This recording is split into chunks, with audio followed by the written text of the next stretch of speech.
한국에서 여당인 민주당이 밀어붙이는 소위 언론중재법, 실은 언론징벌법에 대해서 몇 차례 말씀드린 바가 있습니다. 그런데 이 법에 대한 여론조사를 보면 찬성과 반대가 팽팽한 것으로 나옵니다. 찬성하는 사람들이 국민의 절반이라고 나온다는 것이죠. 국제사회가 한 목소리로 반민주적인 악법이라고 비판하는 법안에 대해서 국민 절반이 찬성한다는 것은 당혹스러운 일입니다. 이 법안의 자세한 내용을 모르고 여당이 밀어붙인 이 특정 계층, 특정 집단, 특정 지역은 맹목적 지지를 하는 것이라고는 생각됩니다만 다만 심각하다는 평가를 안 할 수는 없습니다. 이 법안의 요지는 언론사의 이른바 허위 조작 보도에 대해서 징벌적 손해배상을 물게 한다는 것입니다. 피상적으로는 당연한 말이고 문제도 없습니다. 허위 조작 보도는 없어져야 하고 이른바 징벌적 손해배상, 평상시의 손해배상보다 훨씬 더 많은 손해배상을 때려서 다시는 이런 허위 조작 보도가 없게 하겠다. 취지 자체는 맞는 말일 수가 있죠. 그런데 법안을 들여다보면 다소 심각해집니다. 이 법을 설명한다는 것은 머리가 찌끈찌끈 아픈 내용입니다만 최대한 간단히 말씀드려보려고 합니다.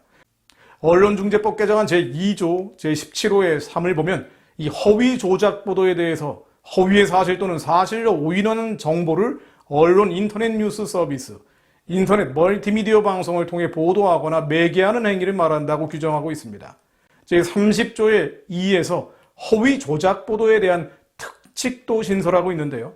여기에 대해서 법원은 언론 등의 고의 또는 중과실로 일한 허위 조작 보도에 따라 재산상 손해 등이 있다고 판단되는 경우에 손해액의 5배를 넘지 않는 범위에서 손해배상액을 정할 수 있다고 하고 있습니다. 한국은 기존의 언론 등에 의한 민형사상 명예훼손 제도가 아주 강한 나라입니다. 언론 보도가 잘못 나오면 감옥까지 가는 나라죠. 그런데 여기서 손해액의 5배까지 손해배상액을 정할 수 있다는 사실상 형벌적 성격을 가진 징벌적 손해배상을 도입한다는 것입니다. 이건 법의 일반 원칙인 이중처벌의 소지가 있고요. 과잉금지 원칙에도 어긋날 가능성이 높습니다. 이로 인해서 언론사가 자기 검열을 강화하고 언론의 자유, 헌법의 가장 중요한 자유 가운데 하나인 언론의 자유가 훼손될 수 있습니다. 그러다 보니 국회 입법조사처도 언론 보도에 의한 피해에 대해 징벌적 손해배상을 별도로 규정한 입법 사례가 있는가 찾아봤는데요. 국회 입법조사처 조사 결과에 따르면 그런 입법 사례는 찾지 못했다고 밝히고 있습니다. 요컨대 이런 법은 자유민주주의 국가에서는 없다는 겁니다. 그런데 정치 현실을 고려하면요 조금 더 심각해집니다. 허위 조작 보도가 무엇이냐 이 판단하는 주체가 누구냐는 것인데요. 광우병 파동이나 천안함 폭침, 박근혜 대통령 탄핵 사건 등 좌파 진영에서 나오는 가짜 뉴스가 판치는 나라가 바로 한국입니다. 그러나 오히려 문재인 정권은 자신들이 비판하는 언론 보도를 허위 조작 보도로 하면서 가짜 뉴스를 규제해야 된다라고 지난 4년 넘게 공공연히 주장해 왔죠. 그리고 행정부는 물론 사법부와 상당수 언론도 정권의 영향력 아래 장악된 상태입니다.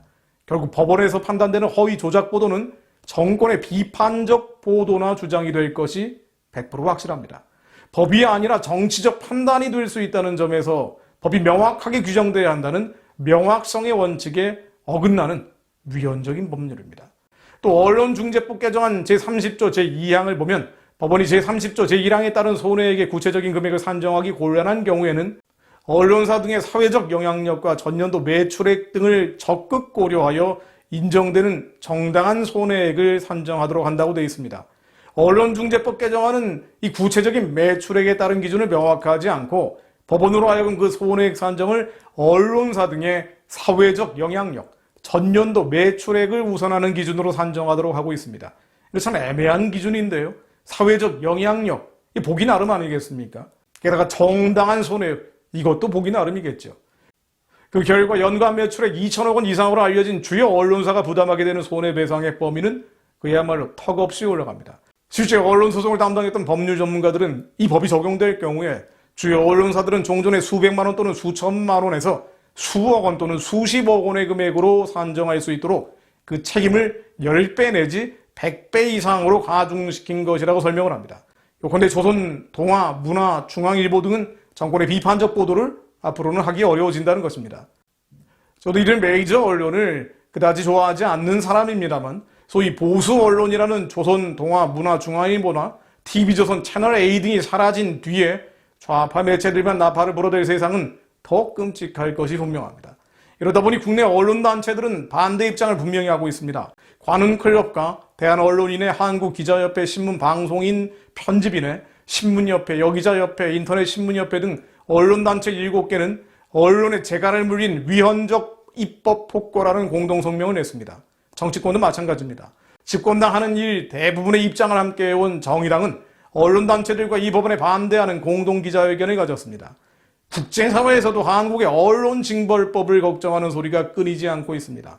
세계신문협회, 국제언론인협회, 국경없는 기자회, 그리고 국내에 거주하는 외신기자클럽도 언론의 자유를 심각하게 위축시킬 수 있는 법안을 국회에서 강행 처리하려는 움직임에 깊은 우려를 표한다고 입장을 밝혔습니다. 조선일보는 사설을 통해서 지구상에서 대한민국 집권당이 추진하는 언론징벌법에 대해 박수치고 지지하는 집단은 딱 하나, 북한뿐이라고 논평을 했습니다. 실제로 북한의 대외 선전기관인 우리민족끼리는 남조선 국회에서 논의되는 언론중재법 개정안은 거짓과 불의를 증오하며 진실과 정의를 지향하는 민심의 요구를 반영한 것이라고 했습니다. 그런데 북한과 여당 말고 이 법을 진짜로 지지하는 이들이 있습니다. 바로 한국의 국민들이죠. 뉴데일리와 시사경남 의뢰로 여론조사 업체인 PNR이 지난 27일에서 28일 전국 유권자 1,009명을 대상으로 이 언론중재법 개정안에 대한 찬반 여론을 조사한 결과에 따르면 가짜뉴스로 인한 피해에 대한 처벌을 강화해서 언론의 책임감을 강화할 수 있다는 찬성 의견은 44%로 나타났습니다. 이 언론중재법이라는 것을 지지하는 여론이 44%라는 것이죠. 반면 언론의 가짜뉴스에 대한 입증 책임을 물어서 헌법이 보장한 국민의 알 권리를 억압한다는 반대 의견은 46.3%로 조사됐습니다. 지역별로 살펴보면 서울과 경기, 대구, 경북, 부산, 울산, 경남, 강원, 제주 쪽이 반대 의견이 우세했고요. 반면에 대전, 세종, 충청 남북도, 광주, 전라 남북도는 찬성 의견이 더 많았습니다. 광주, 전라 쪽에서는 찬성이 60%가 넘고 반대는 20% 초반대로 나왔습니다. 뉴데일리는 그나마 보수 매체인데요. 그렇지 않은 쪽에서 조사한 것은 더 심합니다. 지난 8월 23일 TBS 한국사회여론연구소가 발표한 조사에서는 언론중재법 개정 찬성은 54%로 반대 의견 37.5%보다 높았습니다. 지난해 5월 실시한 미디어오늘 리서치뷰 조사에서는 징벌적 손해배상제를 골자로 한 언론중재법에 대해서 국민의 81%가 찬성한다고 나왔습니다. 당연히 국민이 이 법의 내용을 모르고 설문도 찬성을 유도하는 쪽으로 설정돼 있을 것 같습니다만 어쨌든 여당이 끌고 가는 이런 정치적 흐름에 무관심하거나 맹목적인 지지를 하는 국민이 절반은 된다는 것입니다. 이런 식이면 북한과 당장 연방제 통일을 하자고 하거나 아니면 주한미군 철수를 하자고 해도 국민투표를 어렵지 않게 통과할 수 있을 것 같다는 생각이 듭니다. 히틀러의 나치 정권이나 실은 모택동이나 김일성도 국민들이 잠든 사이에 권력을 탈취한 것입니다. 그들이 사용하는 거짓을 분별하지 못했기 때문이죠. 미혹됐기 때문입니다. 히브리서 3장 10절로 그러므로 내가 이 세대에 노하여 이르기를 그들이 항상 마음이 미혹되어 내 길을 알지 못하는도다 하였고라는 말씀처럼 말입니다. 하나님이 기뻐하시는 길을 교회가 알지 못하고 미혹된 것이라는 것입니다. 자번 11장 11절 말씀 읽고 기도하고 마무리합니다.